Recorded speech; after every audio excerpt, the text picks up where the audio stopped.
This is episode 28, Magic. My name is Jeff Wise. I'm an aviation journalist. I'm the author of the book, The Taking of MH370. You might also know me from the Netflix special, MH370, The Plane That Disappeared.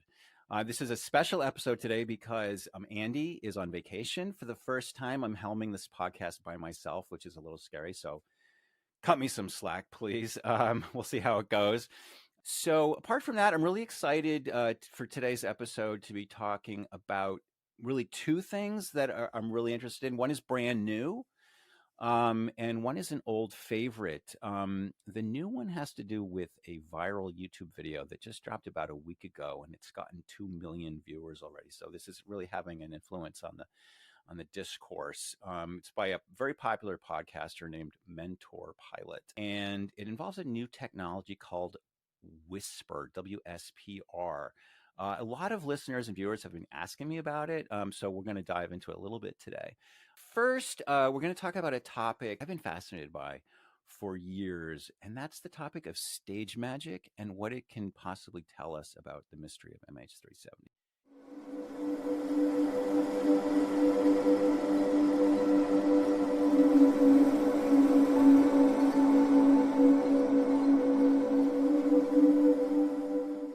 For the last 10 years, the conversation about MH370 has been dominated mostly by engineers, scientists, airplane pilots, and the net result is that they haven't found the plane. So today we're going to look at, well, is there another lens we can look at this case through? When you have an object disappearing into thin air, it sounds to me like maybe it's a job for a magician, because that's what magicians do. They make things disappear. And I've been thinking about the Penn and Teller show, where they have magicians perform their acts, and then they try to figure out what the trick is. And so what I've got today for you is a very interesting guest. His name is Ed Dentzel. Am I pronouncing that right, Ed? Dentzel? Dentzel. The first accent is on the first syllable. Denzel Washington has ruined it for my family. Denzel. The mispronunciation of our last name has gone along with it. Denzel. Yeah, that's fine. You are the host of an excellent podcast. Thanks. Called Unfound.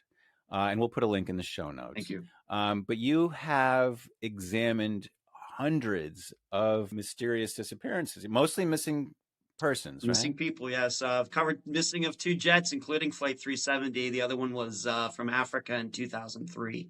But yes. I was on your show. Actually, Yep. I think you were saying I was one of the first people on your show. In the course of our discussions over the years, I learned that you were involved in stage magic. You were the stage manager for a show called The World's Greatest Magic Show at the Greek Isles in Las Vegas from 2005 to 2008. That's right. That's correct. You worked with more than 50 magicians. And so how were you helping them? What was your role in the show? Yeah, from 2005 to 2008, when the show ended, it was at the Greek Isle, which isn't there anymore. We had like the magicians that were in every show, but then we would have guest magicians come in for maybe a week or two. So over that time, I would say it was probably about 50 different magicians over the course of about 4 years. And that totals about, I don't know, we never took a day off. I mean, it is Vegas, except for like the Super Bowl. So 1,000 magic shows maybe I worked on as a stage manager, making sure all the props go in the right proper places, because it's a well-oiled machine for a magic show, because every prop or whatever else has to be in the proper place at the proper time, or the trick doesn't work. And, a few second delay here and there can really ruin something, really expose something. And so, yeah, that was a job that I had as stage manager for those 4 years. Yeah. Which is so interesting, because you really know literally the mechanics of how to make an act of deception work, Yes. What doesn't work, how to spoil it. MH370 is like a magic trick because it leaves us baffled, right? The authorities are sure they know exactly what happened to the plane, but then it's not there. In a magic trick, you see the magician put the rabbit in the hat, but then he waves his wand and it's not there anymore. Mm-hmm. And so I think that the essence of magic is contradiction, right? You have a story in your mind. There's sort of the A part. The A part is you see the rabbit go into the hat. Yeah. And then he waves his wand, and you get to the B part, which is the rabbit isn't there. So you have these two contradictory beliefs Yep. that you're 100% sure are both right and that they contradict each other. And so your brain is like, wow, I can't make sense of Yeah. this, right? Yeah, but magic, once again, for everybody, I'm not a magician, but I've just worked Right. several years ago with many spectacular magicians that have performed at the White House, that have been on America's Got Talent, a variety of places, very well-known professional magicians. And uh, yeah, it's more work. It's a lot of work that goes into this and tricking people and making things look possible that are impossible. Yeah. And so, we tend to think of the job of the magician as making the rabbit disappear. But there's a subtler part of it too, which I think the public doesn't focus on so much, and that's not by accident, because the magician doesn't really want them to think about it, but that he has to make them believe in a story that will then get contradicted. So he has to make them think that the rabbit went to the hat in the first place. He has to lead them to a story that's wrong without them realizing it, right? And so you and I were talking earlier, and it's like he might have a brass ring, and he wants the audience to have in their head a very solid understanding that this ring is solid. He might say this is a solid ring, or he might just tap it and they can see for themselves, right? So he's creating expectation, I guess you could say. Yeah. I would think, if we're going to compare Flight 370 to a magic trick, Yeah. I would compare it to the kind that in my own show, the show that I worked on, and I've seen it done on TV and elsewhere, where the magician looks like he makes himself disappear, like he goes off stage, and then all of a sudden he's back in the middle of the stage, Right. misleading people Right. to look one direction when really he might not have left the stage at all or might have gone in a different Right. direction. And we had and I know how that's pulled off. We're not going to reveal any magic tricks today, Yeah. but that's the kind of trick that I think of when I think of Flight 370. So you wrote a guest post for me on my Mhm. blog in 2019 that was fascinating to me. Um, and Mhm. one of the points you made was that there's often aspects of the trick that seem to have no particular significance to the audience, but that are crucial for the trick's success. And Right. we're very used to a magician coming out with a cape.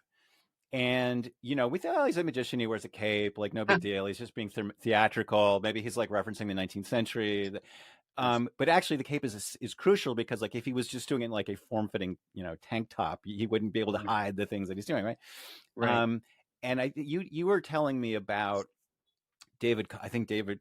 Could you tell me about David Copperfield? He pulled off a trick where it made it look like he walked through the Great Wall of China. Right. And then when you really look at it in retrospect, um, well, why did this? Why did he use, for example, the same, was it stairs or platform for both sides of it? Why didn't he just have two platforms, one on each side? Well, Right. that's kind of the reveal to it. So what I'm You don't want to saying give is, the reveal, but just suffice to say that, like, the audience says, okay, the platform goes up to the wall. David Copperfield goes up the platform, sort of into yes, the wall or something, and yes, then the platform gets wheeled around to the other side of the wall, and then yes, he comes out of the wall. And that's right. so to the audience, it's like, well, he's trying to save money. He only wants he only has money for one That's right. platform, That's right. and so it's like no big deal. But like from a That's magician, you're like, oh come on, you didn't have That's right. okay. Yeah, he lives. I've seen his house. Yeah, he can afford another platform. Yeah. Okay, great, great. So I think listeners can get a sense of where we're going with this. If you stop and think about it, which I think a big part of magic is not letting the audience stop and think about it, but stop and think about it. It's like this aspect which seems a little bit funny, but actually might just be crucial to the whole thing. One of the reasons I got started down this whole path of thinking was there was an article that the famous magician Teller wrote in Smithsonian Magazine. I don't know if you've ever worked with either him No. or No. Penn. They're No. very interesting guys. Very very successful and theatrical and entertaining. Sure. But in Teller in this article, who's normally doesn't talk, but he's obviously that's just part of his act. That's But Yep. he's he has very interesting things to say about the practice and art of magic. He talks about stage magic as applied psychology. and he makes some points from that perspective that I think are saying. One in particular has really stuck with me. And I actually just want to read you this paragraph, sort of tediously, but here we go. He wrote, "Nothing fools you better than the lie you tell yourself." David P. Abbott was an Omaha magician who used to make a golden ball float around in his parlor. After the show, Abbott would absent-mindedly leave the ball on a bookshelf while he went to the kitchen for refreshments. Guests would sneak over, heft the ball, and find it was much heavier than a thread could support, so they were mystified. But the ball the audience had seen floating weighed only 5 ounces. The one on the bookshelf was a heavy duplicate left out to entice the curious. When a magician lets you notice something on your own, his lie becomes impenetrable. And that really stuck with me. And I think people who are students of MH370 will understand why. Because the entire case revolves around signals that the scientists discovered and believed that nobody could have created these. They must have found them themselves. So the lie becomes impenetrable when you feel like you found it yourself. Yeah, and when I learned, I knew nothing about magic before working for the world's greatest magic show, and it certainly was an education on how to mislead people. Right. And nothing you see on the stage is real, no matter how Okay. much it may seem to be real, except for the Right. actual human walking around. Everything else is part of the act. Everything else, from the Right. clothes, the music, the props, the assistants, the dancers, the pretty women who dance around, or whoever, it's all part of the act to distract, deflect, mislead you, Right. everything. Yeah. Right. Right. There's a bunch of things about MH370 that seem strange, that seem to have no particular significance, but are just kind of weird when viewed by an engineer or pilot, but potentially quite interesting from a stage magic perspective. And one of the things I'm thinking about is the turn back. Like if this guy, if the pilot, the captain really took the plane and just wanted to disappear, the simplest thing would be just to keep going east, go out over the Marianas Trench. There's no radar, there's nothing. They'll never find you. Just, Mhm. you know. But instead, what he did is he reversed course and he flew back over an Air Force base. Yep. And so that's one thing that's like a little odd. And then the other thing is that this box gets turned back on. Mhm. And this is nobody really has provided a good explanation for why this box got turned back on, but it provides all the clues, right? Yes. Um, and so the official investigators, their attitude was, okay, well, let's figure out what these signals mean. They spent no time at all asking themselves, well, how unusual and random is it that, that this box just got turned on? And so that's something that a magician will do, right? Is kind of That's like right. just leave something for people to chew over. That's exactly right. And once again, sometimes magicians, the ones I worked with, that will do the trick, and still the audience is still puzzled by something that's like the trick isn't totally resolved. Yes, maybe the woman has been cut in half and then she's back together, but there might have actually been something also tricky about the trick that the magician never reveals at all. That just leaves them maybe wanting more. You know, as an entertainer, you always got to leave Right. your audience wanting more. Right. So there could be like a second twist to it or something. Yes, right. Another aspect of MH370, I'm not sure how much your magic insight will bear on this, but there's a lot of ambiguity, right? Like this plane flew in such a way that once it was generating these signals, those signals were the only source of information Yep. about the plane. It wasn't flying over ground where it could be seen. It wasn't on anybody's primary radar. Right. It all was from this one perspective. And you and I had been talking earlier about how there's some kinds of tricks you can only do in certain settings because you can't allow, like a That's trick right. might work on a stage, Yes, but you can't do it like in a crowd of people because people, if they look at it from sideways, they'll be able to see what you're that's doing. Like you right. have to control what the audience perceives. Yeah. Right. That's right. For example, like card tricks. You can do Right. those at birthday parties. You can do them on stage. You can do them in arenas. You can do them anywhere in between. But for example, of course, going back to the stereotypical sawing a woman in half, you can't do that where people are within 2 feet of the magician, whereas you can do all sorts of card tricks with people right in your face. So yes, you have to Right. pick the venue, the particular trick for the particular venue, and picking the wrong trick in the wrong venue will, of course, get the trick exposed. Yes. Right. So this plane flew to a point over the ocean where it was essentially like being on stage far from the observers. Like you only have this one very narrow perspective on it. And the official investigators sort of assumed, well, it was just coincidence or who knows, it just worked out that way. Yeah. And yet, from a stage magic perspective, well, that's no accident. It's actually exactly what you would want to do if you wanted to pull a sleight of hand and not have a second pipeline of information that would Right. confirm it. Right. Right. Maybe a good example, I think, is what I read. And I did go back. I think, Jeff, before we started, I told you I went back and read what I had written back. It's like 5 years ago now. Is that Flight 370, if we're to believe that there was a misleading here and the plane went one direction, it went north instead of south. This is not a trick, quote unquote trick. Of course, we know many people are missing. It's tragic. It's very sad. You couldn't do this over the middle of the United States. Too many radars, too many military bases, too much technology. It's people can just look up in the sky and see a jet on a clear night, whether it's in Kansas, Nebraska, or whatever. You can only do this in a particular area on the globe. Yeah. Yeah. And in this case, we're also talking about how if there's a root and a mirror and it's ambiguous as to which one is the root and which one is the mirror. That's right. The plane flew to a place where the mirror was in the middle of the ocean.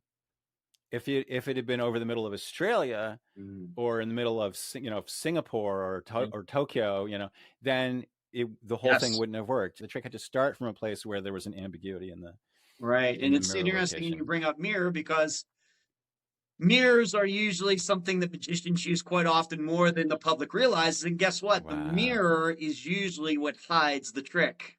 Oh my God. So I never thought about that. Yes. Ed, I've been thinking about MH370 for 10 years. I never thought about the mirror idea. Yes, the mirror is usually mirrors. What hides a lot of things. You can do a lot of things with mirrors on stage that you can never pull off somebody close, but 20, 30, 40 feet away from an audience with mirrors, you can hide a lot of stuff. Yeah.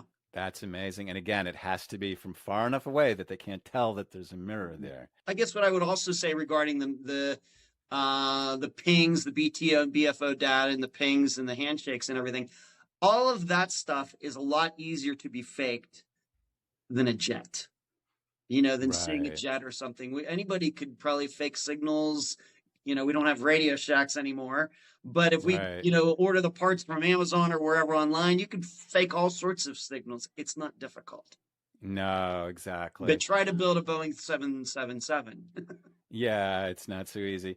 Now, there's an aspect of MH370 that I don't know if it has a counterpart in magic, but which is the idea that the story that the audience believes gets reinforced. You might think that the contradictory evidence, in this case, the plane's absence from the seabed, might make people start to wonder if the consensus narrative is correct. But what we get from the mainstream media and social media is that this idea getting hammered again and again and again is we keep hearing videos and documentaries saying that the plane must have gone south, and pretty much overlooking the fact that hypothesis has pretty much been falsified by the absence of wreckage on the seabed. They looked and do magicians ever have some equivalent of this, where like they present that sort of that A part of the story to the audience and then somehow reinforce it in the Teller story where he does the trick and then he leaves the ball? I mean, you could sort of think of that part of the trick as like he's reinforcing their belief that it can't just be floating on a string. Right. Yeah. I mean, how do you make, I don't know how heavy the fake ball was, but you certainly couldn't make that hover, with thread. Sure. Yeah. The reason I bring it up is because this is my clumsy attempt at a segue, which is to the second part of the show, which is I wanted to talk about a viral video that you actually had emailed me about, because you often offer me really interesting insights about things as we go. This is a YouTuber named Mentor Pilot, and it's having a lot of impact. And there have been a number of videos like this where a YouTuber with a lot of followers makes a video about MH370 and it just gets millions of hits. And then people are like, okay, this is, I think, what happened to the plane. But they all sort of fall into a similar typology as I see it, which is they boil the case down into about an hour, which Yeah. this is now what, episode 28. I mean, Yes. we're in a lot more detail of that, and so they Right. Of inevitably course. gloss over a lot of difficulties because it's a very Right. complicated case. What was your impression of the mentor pilot? First of all, I should say that I do respect the guy. I think he's great for aviation. He does a lot of great videos. I've had a weird fascination with plane crashes since I was a kid because I had a fear of flying, and the way I got over it was well, why do planes crash?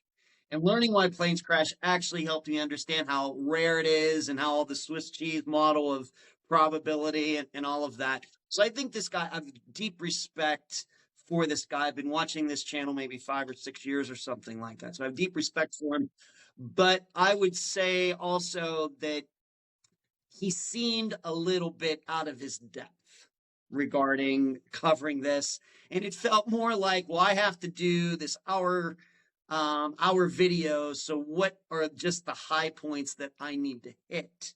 So he treated it more like an episode of Law and Order than actually a documentary where you cover the information until it's done, no matter if that takes 2 hours or 30 episodes of a podcast or whatever. So that was what I was left with.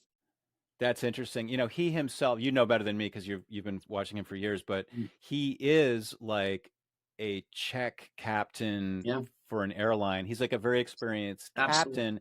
And so Absolutely. he sees things through that captain lens. And so I thought it was kind of funny actually how he has a lengthy first part of the video where he talks about what time the pilots arrived and like what sort of like Oh, conversation they would have always. had and the Yes. checklist that they followed, and which is all, it speaks to his expertise, Mm-hmm. but it doesn't really bear on the mystery It like at doesn't, but all. if you watch his videos, he does that for everyone, no matter if it's uh a plane crash where a bunch of people got killed and there were mistakes made or whatever, or he right, covers things where planes almost crash and how the pilot saved it. That's what he does every time. right, He takes a long look at what led up to the flight taking off, getting into the backgrounds of the pilots and everything. Yeah, that's right. normal. That's pretty normal. Got it, But, got yeah. it, got it. He has a tendency to sort of say, well, we don't really know what happened. But then he'll add hypothesis in like great detail that kind of make it sound like it really happened. Like he says, we don't know what happened to the passengers on the plane, but if they depressurized the plane, like all these things would have happened. So he kind of lays out the narrative. Having sort of given a disclaimer, he then sort of ignores the disclaimer and just like tells Yeah, the well, story.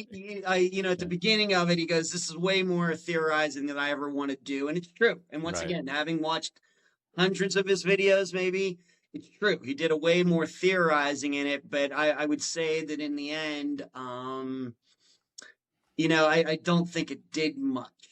I'm not saying he shouldn't have covered Flight 370. Maybe he should have just covered a little more factually instead of, jumping into things. Once again, my opinion, it's his channel. He can do what he Yeah. wants.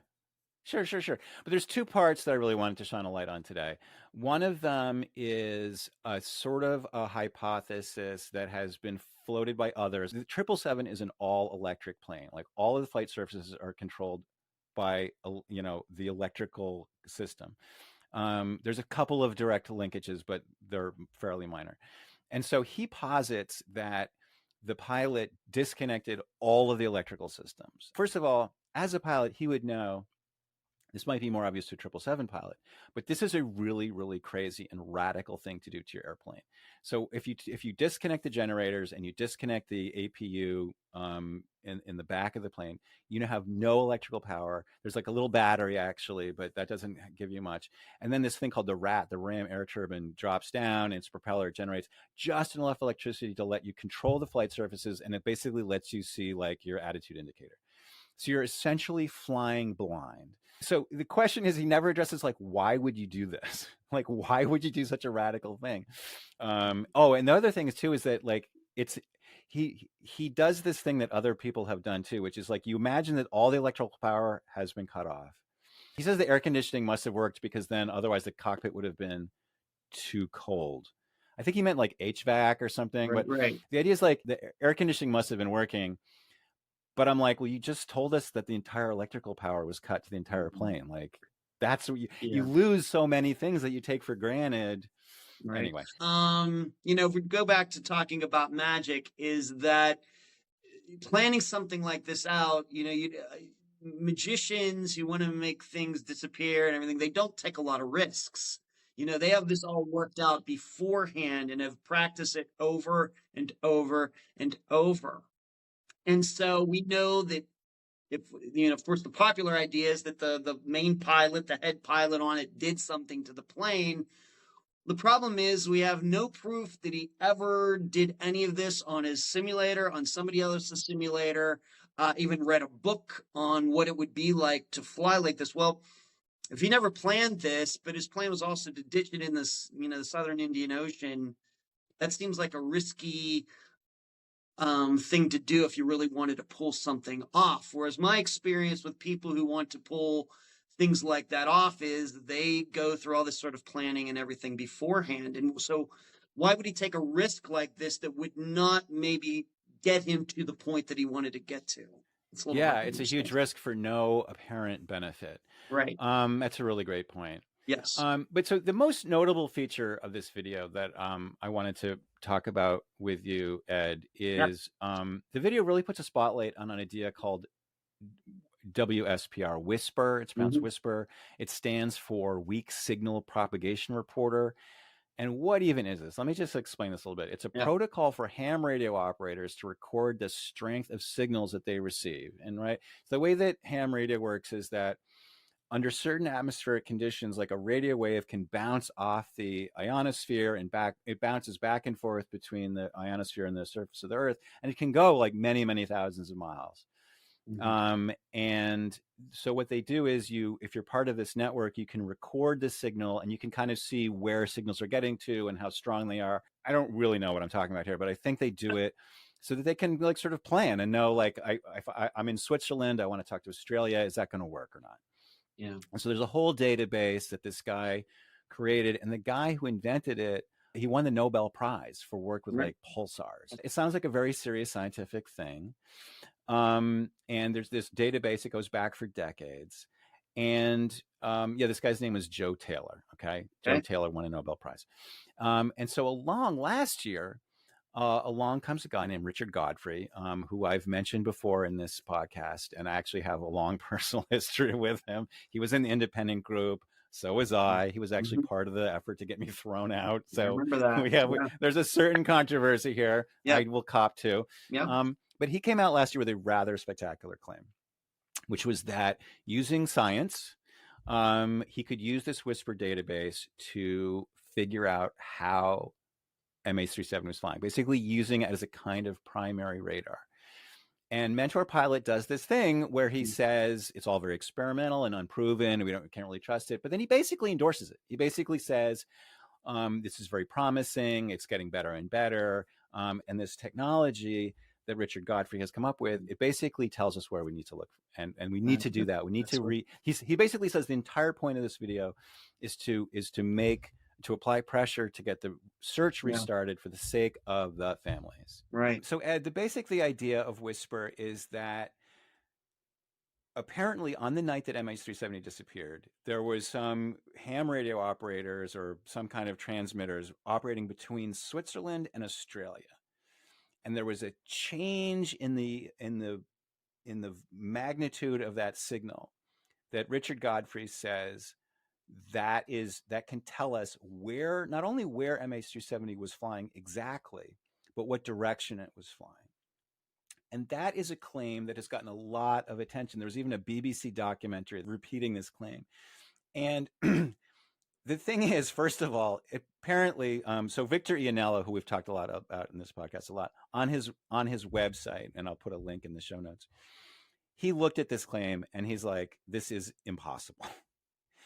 But I think it's like kind of intuitive. Like, imagine a signal going from from Switzerland to Australia. There's a lot of things in between Switzerland and Australia. And MH370 is just one of them. Every single there's like, at any given time, there's like thousands of airplanes flying around, right? So the idea that like a small change in the amplitude of the signal is going to tell you all these things is patently ridiculous. And so I think that for Mentor Pilot to say that, oh, this is promising technology that could give us answers, I think the answer is like pretty obviously no, but I think we don't really need to debate the technical aspects of it, because Victor Iannello reached out to this Nobel Prize winning scientist, Joe Taylor, and he asked him what he thought about it. And he said, quote, "As I've written several times before, it's crazy to think that historical whisper data could be used to track the course of ill-fated flight MH370, or for that matter, any other aircraft flight. I don't choose to," this is where he kind of gets to the nub of it. "I don't choose to waste my time arguing with pseudoscientists who don't understand what they're doing." I mean, I think that's pretty unambiguous, right? Mm-hmm. So, I mean, the headline of Mentor Pilot's show was New trace. So New something about a new Trace. Yeah, trace. thank you. It was like called Yeah. New Trace. And so basically Yeah. he really foregrounded this idea. And even though in the course of his podcast, he says like, this is unproven technology, I can't really put too much, he really actually, despite his, disclaimers, really does foreground it. Yeah. Yeah, he essentially what he said at the end. Once again, I want to say it again. I've watched this channel many times. I have a high respect for him as a host. I think he does a great job on his channel. But I'm no technical expert. But it didn't seem like solid technology to me. And it seemed to me that there was a huge amount of confirmation bias. That they went in wanting to find any sign that there was something going on in the southern Indian Ocean, and guess what? They found it. How about that? You know, imagine that people who really already believe for no factual reason to think that it went into the southern Indian Ocean and they happened to find some wave or whatever space and the wave got altered or whatever it was. Oh, that must be it. It sounds like a lot of confirmation bias, and being in the media as a reporter and doing disappearances, confirmation bias is something I deal with quite often in my podcast. It's a topic that comes up quite often. People thinking things for no factual reason. People believing things, wanting to believe in something being true, are two totally different things. Run into it a lot with the work I do over the last 7.5 years, and it just, once again, I'm no technical expert. As soon as that part came out toward the end, I'm like, this doesn't sound solid at all, and it certainly doesn't sound like the thing that you'd invest. How much money was it? 30 million, 100 million, 300 million, whatever it was, to go out and look in the ocean again. Now, that sounds crazy.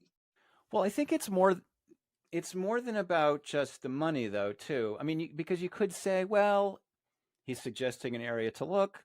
What's the harm? Go look. But I think there is a potential harm that goes beyond just wasting money, which is that if you say to yourself, well, it's probably there, the southern scenario probably is valid, we just Mm-hmm. haven't found it. This is sort of where the Australian official searchers left it off. They said their final report was, we didn't find it, but it's probably in this other area that we don't have time to search. What this confirmation bias prevents you from doing, Ed, is from questioning that story, questioning the Right. narrative, looking at the evidence and saying, well, are we really thinking about this right? Confirmation bias makes you not look at the facts, makes you not question, makes you not do stress testing of your hypothesis. And so, Right. That's um, right. What I found interesting about this, of course, this guy is saying this is science. We yeah, have the people with all the Immersat data. Well, this is science. We have the yeah, biology people saying this is science, right, and none of them agree. right. So, what is science exactly? What No, I is think it? that is such a great point, Ed, and I think it really applies way beyond MH370 to so much of the discourse in the public about Mm-hmm. so many things where people say, "Oh, the science says this." Science actually doesn't say anything. Science is a way that people argue with each other, and consensus gradually forms, and it can be done badly, you know. Yeah, it Um, can. Yeah, it can be weaponized for sure. It yeah, can be weaponized. you've been very generous with your time. You're a very busy guy. You're taking some time off your Sunday, so I want Pleasure to to do thank so. you. You're welcome. Um, I want to tell our viewers that what we've raised today is an interesting question. We're going to get back to in future episodes. Who is Richard Godfrey? Why is he spreading these kind of elaborate stories about MH370? But in the next episode that Andy and I are going to be talking about is, what is the motive? We've been talking a lot about maybe the plane went north. If it did, what would be the motive for that? And that's another thing that our listeners and viewers have really been kind of clamoring for and asking for. So that we're going to finally dive into that. But Ed, thank you again so much. If you appreciate what we're doing, please hit like, Yeah. subscribe. Ed, you probably do some Yep, version of this absolutely. or something. Yeah. And to all the listeners and viewers, like I think something that I've always wanted to do is make this a discussion, a two-way conversation. Science is something that comes out of a community. And Yeah. so I want people to discuss and like make up their mind and trade information. Science is not something that an individual person can do. I think that's underappreciated. So Ed, in that spirit, thank you Yeah. so much. I'm grateful to you. I'm grateful to you. We've had some technical issues here and you've That's been all very right. patient. So, but we'll see you next time. And Yes. watch his show, Unfound. It's a great show. Unfound on Spotify and iTunes. Yep. Okay. Check it out. And we'll put a link in the show page too. All Thank you. right. Bye, everybody.